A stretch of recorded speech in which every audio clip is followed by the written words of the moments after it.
given time, there are dozens of volcanoes erupting on Earth. But reports coming from the remote island of Fogo, off the coast of Africa, are especially alarming. A river of molten lava is advancing on one of its villages. How far will it go? The answer could be the difference between life and death for its residents. I know firsthand how volcanoes behave.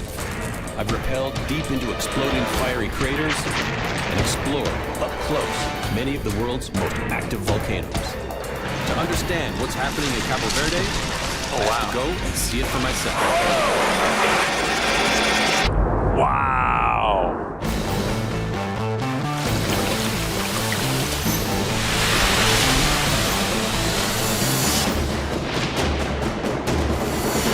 I'm on my way to Cabo Verde, cluster of 10 volcanic islands off the coast of West Africa. Santiago is the largest of the islands. From there, I'll travel to the island of Fogo, where its namesake volcano is erupting furiously. The last eruption on Fogo happened in 1995. 1,300 people were forced to flee their homes in the middle of the night as lava flowed through their houses and blocked the only road access to the town of Portela. Will the damage be as severe this time? Reports suggest it might actually be worse. Once in Santiago, I meet up with local guide Simon Levy to get up to speed on what's happened since the volcano started erupting just one week ago. And what are they saying about the situation? The situation is bigger than the last eruption in 1995. And this eruption could end tomorrow, or it could go for months. The people there and here also is all in panic, so they don't know what will happen. So that's the problem. Wow, there is some concern that this whole area will be filled. Yes, because as Caldeiras, the volcano is higher. So all the small village around, down, so the lava just goes to the lowest points and fills up. I need to get up there for myself and see where this lava is going and provide my assessment to emergency officials. With the Fogo airport closed, I have to travel by ferry. Sorry. Squeeze on through. And I'm not the only one. Emergency aid workers are also making their way to the island. Looks like we're starting to line up now. The people that are evacuating from Fogo are just getting off of the ferry now, and hopefully soon, within the hour, I'll be on the boat and on my way. Hopefully.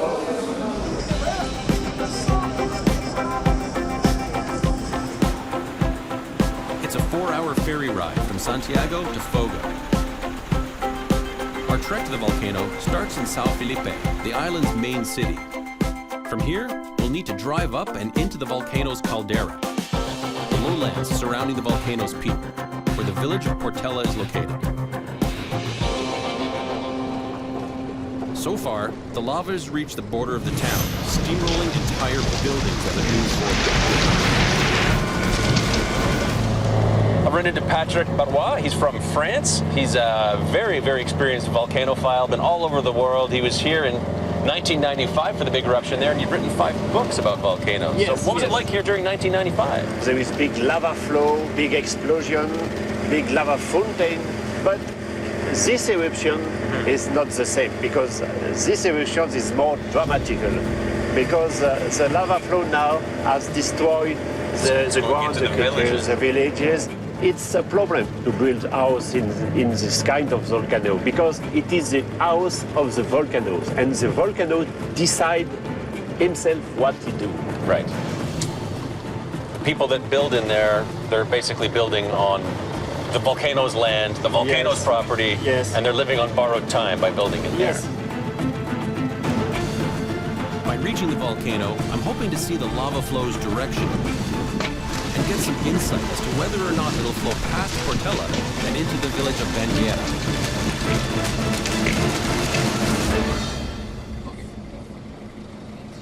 It doesn't take long to hit roadblock number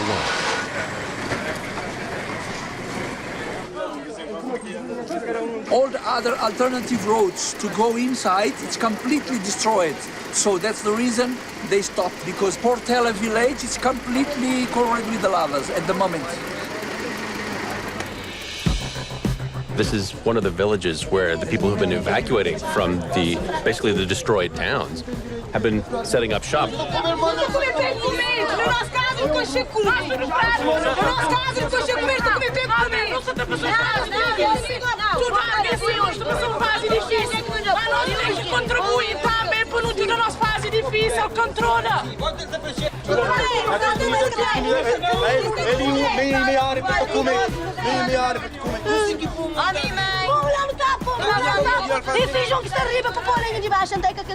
Things are getting a little heated here.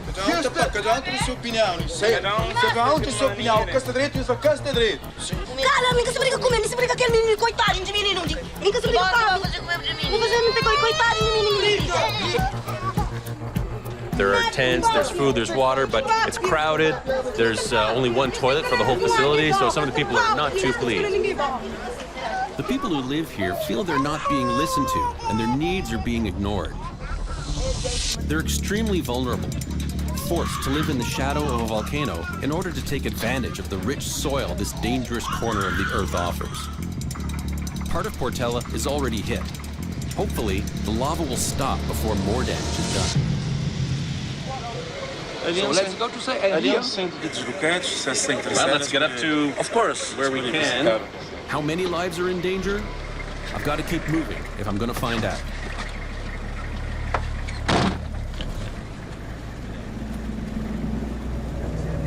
Visibility is so bad, can't see anything. As the volcano is erupting, it's releasing carbon dioxide and sulfur dioxide into the atmosphere. While these emissions don't have a huge impact on climate change, the combination of these gases can be lethal for people, animals, and vegetation. As we head towards Portela, we drive through barren land that until recently was thriving with agriculture, an important part of Fogo's economy. Despite the dangers of growing in close proximity to the volcano, more and more people are settling here because there's nowhere else for them to scratch out a living on the island. All right. I've finally come face to face with what I've come here to see, the river of lava. So this is the brand new lava flow. It's probably a couple of days old. It's not hot. It's warm. The sky is starting to clear up a little bit, so I'm kind of enthusiastic about that because I can hear the vent. The lava is erupting right now. Well, the peak of the volcano is there, above the cloud, but this eruption was not at the summit. This eruption was actually down a fissure eruption along the flanks on the side. Volcanic fissure eruptions occur in cracks or fractures along the side of a volcano, rather than through the main cone or vent. It's definitely still active. It's hard to hear, but it's definitely going on just behind those clouds. Think of this lava flow as a snake. Anything? The tail is 1.5 miles behind us at the base of the volcano. If this is the body, where's the head? We need to get to the very front of this lava flow. Reports suggest it's in Portela. Let's go. But who knows what we'll find when we get there. Fresh lava, let's go. Lava's moving. It's moving. That's Each 1 hour. Let's do it.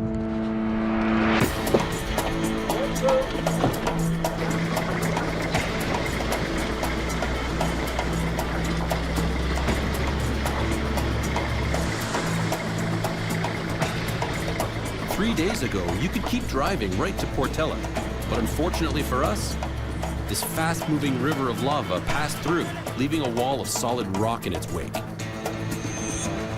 This used to be the road to the town of Portela, but for some reason, they can't use it anymore. Literally, the end of the road. A construction crew is further up the hill trying to build a new road so the town has access again, but it's going to take some time. Giving up and turning around isn't an option. So we abandon our vehicle and hike the rest of the way. I need to get to the front of Fogo's lava flow for a sense of where it's going next. We had to abandon the car because this road is not safe anymore to take a car onto because it could disappear very, very quickly. Right now, we're at the base of the volcano. The molten lava is flowing from its side and traveling right into town. It's a huge threat to everyone who lives there. I'm actually at the point where this lava flow is actually on top of the old lava flow from 1995. So you got stacked flows together. and there's pieces tumbling down here. This whole thing is moving. When a volcano erupts, all that lava, along with ash, rock fragments, and gases, are ejected into the atmosphere. While the gases will eventually dissipate, the volcanic material will settle and cool on the ground. Eventually, that material will break down and become young, fertile soil, containing many of the same elements found in commercial fertilizers. This can take anywhere from a decade to 100 years. Climate is the single most important factor for soil development. Tropical climates, like Cabo Verde's, help speed up this process. The volcanic soil on Fogo is perfect for harvesting vegetables, coffee beans, and wine grapes. For farmers, the benefits outweigh the risks. Finally, we've made it to Portela, or what's left of it. Until a few days ago, this whole area was covered in vineyards, producing export-quality wine. But the eruption has completely buried the most lucrative vineyards. Now, all that's left is a field of lava and a few drops of wine. Шампунь сыты. Maneco. So this is the last wine that was produced here. It's the very last batch. There will never be any more like this. Oh, that's very strong. That's good. We knew the town had been hit, but nothing could have prepared us for this. And it's not close to being over. It's almost unimaginable what's happening here. This unstoppable wall of hot rock is just steamrolling into the town of Portales. I'm up on a hill right now overlooking, and I got a really good view of how vast this lava flow is. And it just goes as far as the eye can see, and it's just pushing into the town. There is almost no chance for most of these buildings to survive. Locals are trying to save as much as they can. They've removed doors, windows, furniture, and carried everything up the side of the hill where they pray the lava won't reach. Ou seja, nesse momento de casa tinha já que estou já mas completa. So where was her house? So the house is completely covered and everything, all stuff inside. She didn't have time to take out. The people of Portela have not only lost their homes, they've lost their livelihoods. It's absolutely devastating. Hard to put into words. This unstoppable lava flow it's in town right now. This is the head of the beast I've been chasing across the island. If I want to get close enough to analyze this lava, I need my heat-resistant suit. It can protect me from temperatures of up to 2,000 degrees. Now, what this suit does is it protects me from the radiant heat. What it does not protect me from is the actual rocks, these avalanches of lava chunks. So the lava here is actually a little bit more fluid than in the other part of town.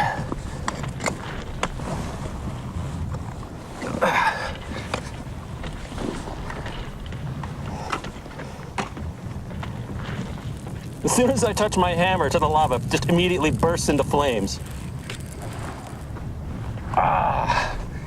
Even with the suit, that is unbearably hot.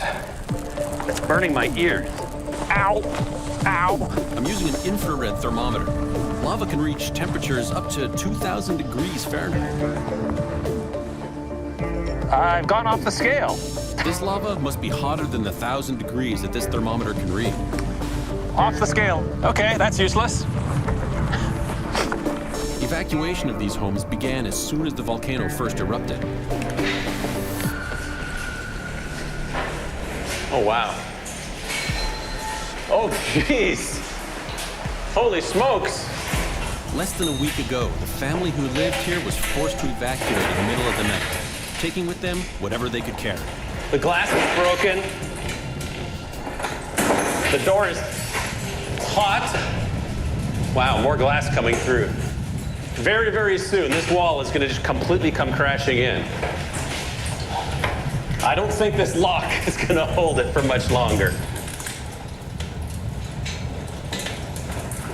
It sounds like rain or hail outside, but it's actually rocks coming in.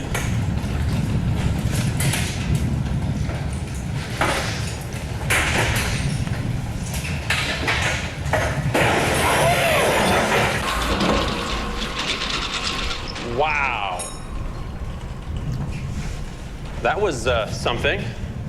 I may have just avoided death by steamrolling hot lava.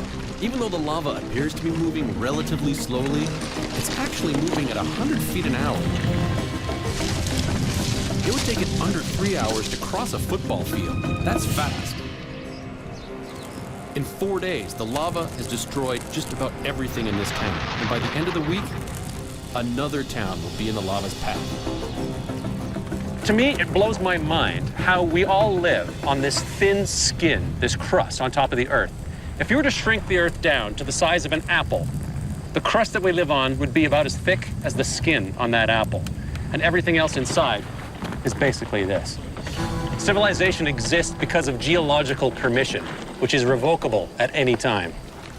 I don't know how we do it. It's amazing. It's the reason volcanoes are so closely monitored.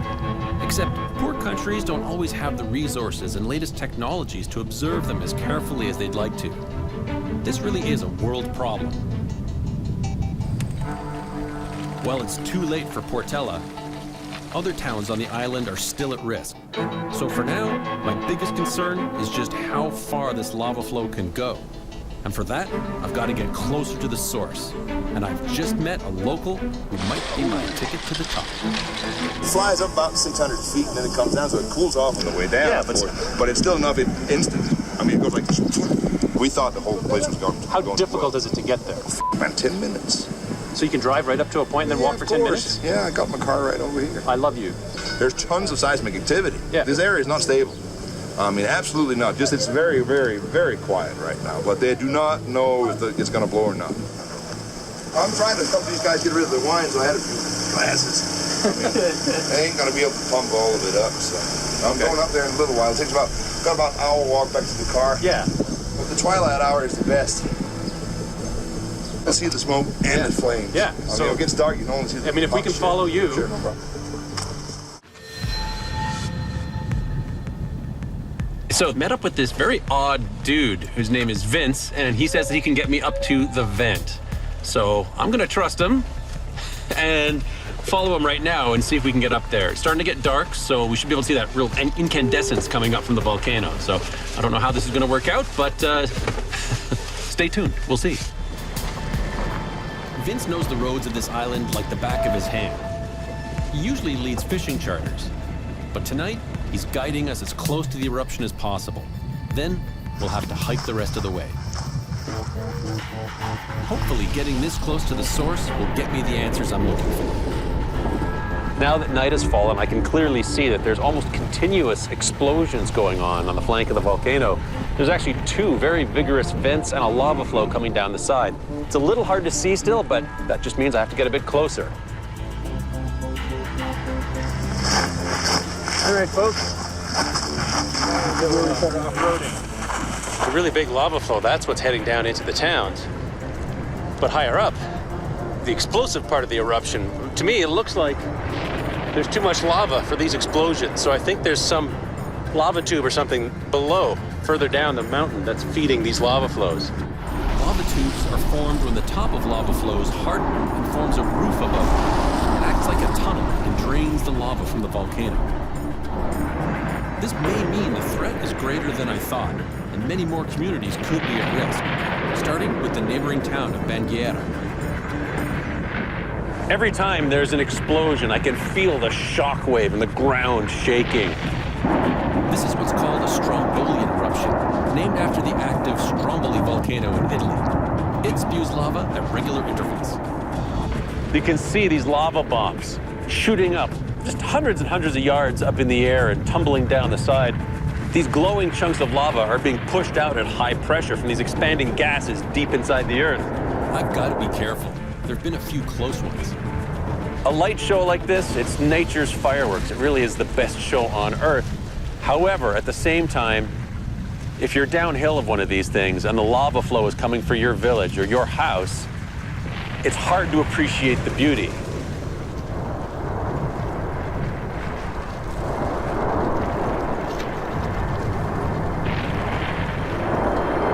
Since the volcano first erupted 10 days ago, more than 1,000 people have fled their homes. Entire communities lost under hardened lava. Let me tell you, what a difference a day makes. Yesterday, I was inside this building as the lava flow came crashing through the door. Today, the entire building is completely destroyed by this lava flow. The good news is that it has stopped, for now. I can still hear in the distance the volcano erupting, so it could restart at any time. We don't know exactly what the future is going to hold for this town. The economic impact is enormous. Destroyed homes, lost livelihoods, less land available for agriculture. Many of the refugees will not be coming back. But fast forward 10, 20, 30 years from now, and this land will once again offer up the nutrient-rich soil that will attract a new wave of farmers. So, despite the risk of future eruptions, the people of Fogo will eventually rebuild their communities within the caldera. It is, after all, the only option they have. Within months of leaving the island, we get word that the volcano continued to erupt, and is feared, destroyed the neighboring town of Banguera. Months after the first eruption, it's not showing any signs of stopping.